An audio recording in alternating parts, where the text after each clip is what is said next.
जय श्री राम। जय श्री राम। जानि सुअवसर सिए तब पठै जनक बोलाय। चतुर सखी सुंदर सकल सादर चली लवाई। तब सुअवसर जानकर जनक जी ने सीता जी को बुला भेजा। सब चतुर और सुंदर सखियां आदर पूर्वक उन्हें लिवा लाएं।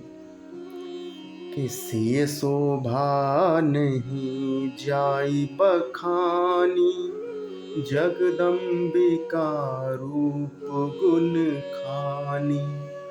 उपमा सकल मोहि लघु लागी, प्राकृत नारी अंग अनुरागी। रूप और गुणों की खान जग जननी जानकी जी की शोभा का वर्णन नहीं हो सकता है। उनके लिए मुझे काव्य की सब उपमाएं तुच्छ लगती हैं, क्योंकि वे लौकिक स्त्रियों के अंगों से अनुराग रखने वाली अर्थात वे जगत की स्त्रियों के अंगों को दी जाती हैं। काव्य की उपमाएं सब त्रिगुणात्मक माइक जगत से ली गई हैं। उन्हें भगवान के स्वरूप शक्ति श्री जानकी जी के अप्राकृत चिन्मय अंगों के लिए प्रयुक्त करना उनका अपमान करना है और अपने को उपहासास्पद बनाना है। सिय वर्णीय ते उपमा दे, कुकवि कहाई अजसु को ले।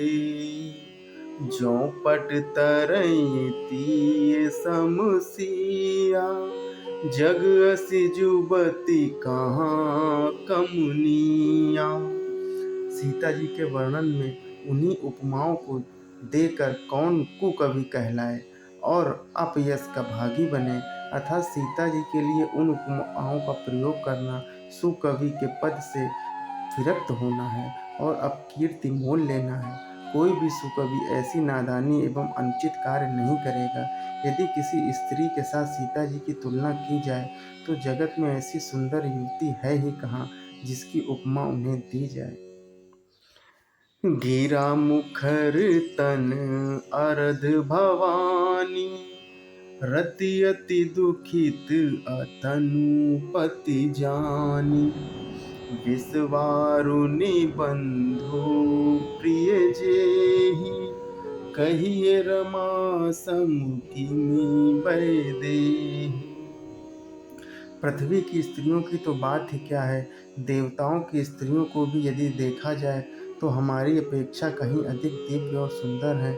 तो उनमें सरस्वती तो बहुत बोलने वाली हैं, पार्वती अर्धांगिनी हैं, अर्थात अर्धनारीश्वर के रूप में उनका आधा ही अंग स्त्री का है, शेष आधा अंग पुरुष शिव जी का है। कामदेव की स्त्री रति पति को बिना शरीर का जानकर बहुत दुखी रहती हैं और जिनके विष और मध्य जैसे समुद्र से उत्पन्न होने के नाते प्रिय भाई हैं, उन लक्ष्मी के समान तो जानकी जी को कहाँ ही कैसे कहा जाए। जो छवि सुधा पयो निधि होई, परम रूप मैं कच्छपु सोई। शोभा रंजु मंदु सिंगारू, मथै पानी पंकज निज मारू। जिन लक्ष्मी जी की बात ऊपर कही गई है वे निकली थी खारे समुद्र से, जिसको मथने के लिए भगवान ने अति कर्कश पीठ वाले कच्छप का रूप धारण किया। रस्सी बनाई गई महान विषधर वासुकी की नाग की मथानी का कार्य किया। अतिशय कठोर मंदराचल पर्वत ने और उसे मथा सारे देवताओं और दैत्यों ने मिलकर। जिन लक्ष्मी जी को अतिशय शोभा की खान और अनुपम सुंदरी कहते हैं, उनको प्रकट करने हेतु बने ये सब असुंदर एवं अस्वाभाविक ही कठोर उपकरण।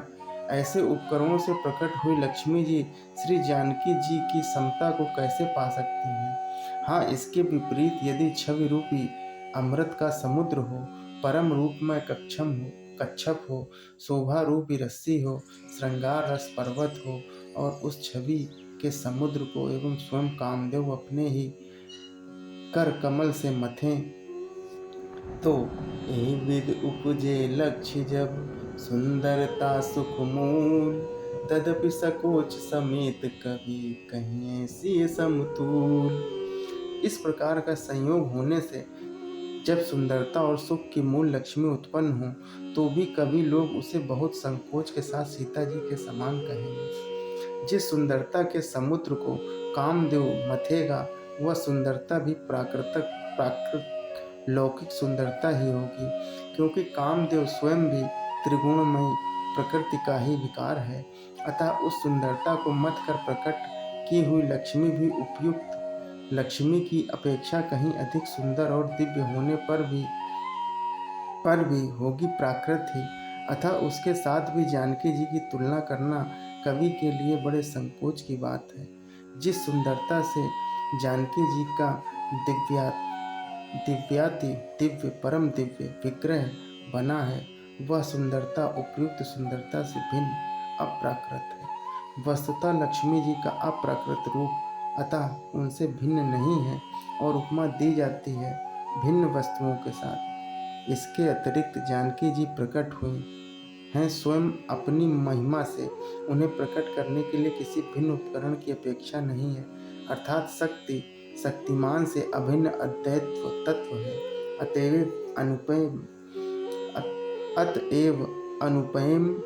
अनुपेय है। यही गुण दार्शनिक तत्व भक्त शिरोमणि कवि ने इस अभूतमालंकार के द्वारा बड़ी सुंदरता से व्यक्त किया है। कुछ गलती हो तो क्षमा कीजिएगा। तुलसीदास ने क्या क्या उपमाएं दी हैं। चली संग लय लखी सयानी, गावत गीत मनोहर बानी, सो नवल तनु सुंदर सारी, जगत जननी अतुलित छवि भारी। सयानी सखियां सीता जी को साथ लेकर मनोहर वाणी से गीत गाती हुई चली। सीता जी के नवल शरीर पर सुंदर साड़ी सुशोभित है। जगत जननी की महान छवि अतुलनीय है। जय श्री राम, जय श्री